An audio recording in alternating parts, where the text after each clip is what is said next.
Outside of Africa, the number of children is declining. The number of working age adults is stable and about to start to decline. If you take all countries together, I mean, obviously we're all aware countries like Ukraine, Poland, Japan, even China today have a shrinking working age population. But were you aware, I think this is accurate, that the United States is about to have its working age population start to shrink, which is incredible, which you think of it as an immigrant country, but it's reached its peak working age population.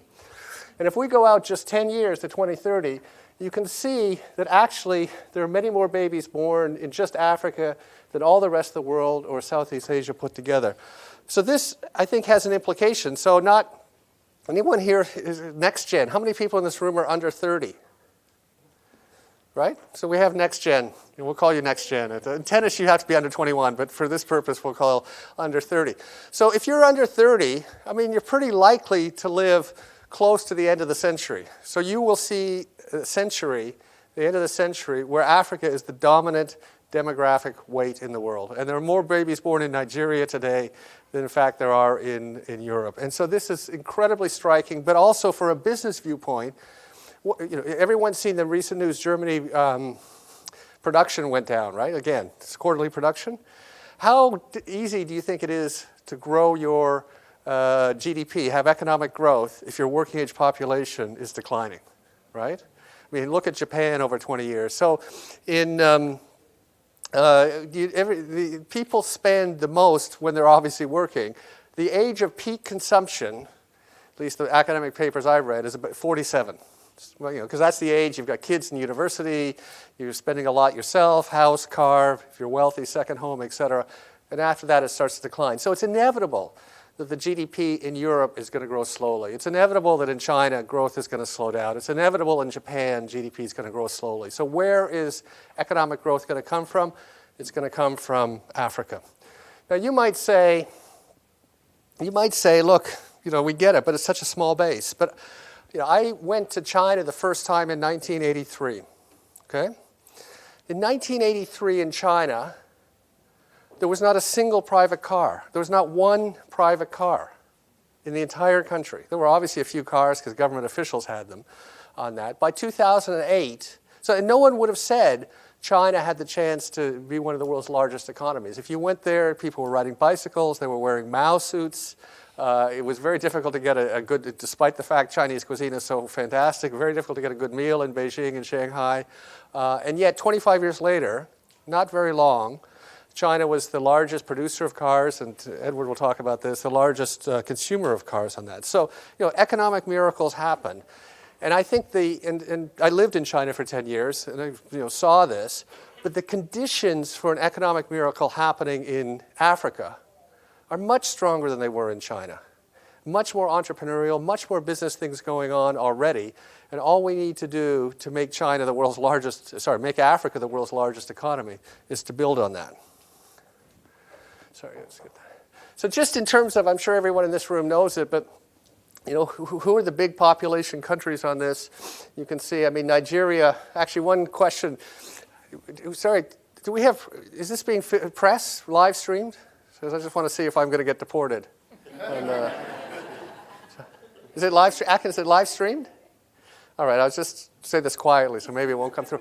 So it is an interesting question what the real population of Nigeria is. So those of you who are Nigerian know that, of course, there was no census in 2016. There was no real census in 2000. There's never been any accurate census, maybe the first one in the 50s, because the oil money is divided up by population. So one day between geospatial data and microcensus, we're going to figure out the real population. But for purposes of today, I'll say 196 on there. So the largest country by far, but we've got Ethiopia, we've got Congo, which are both 100 million, Egypt, obviously, and then some of the countries in the 50s and 60s. But all of these countries have rapidly growing populations. So you can see some of the numbers in the 2%, 3% for Congo. Now, I don't know if these numbers are going to hold up, but even if they hold up only for another 10 years, 20 years, Africa is going to have the demographic weight. I think as citizens, though, as global citizens, all of us should be concerned about the development of Africa. I mean, obviously, everyone in this room is concerned about it.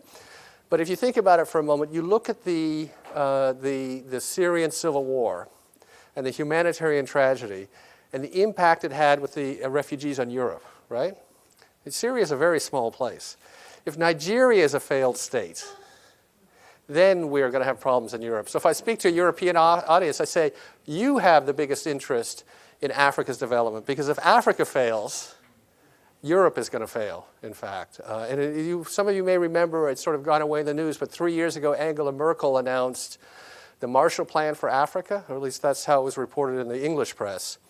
And she stood up, she said it wasn't because she cared, she didn't quite put it this way, it wasn't because they cared that much about Africa, but they recognized that if Africa is not successful, then Europe will perish.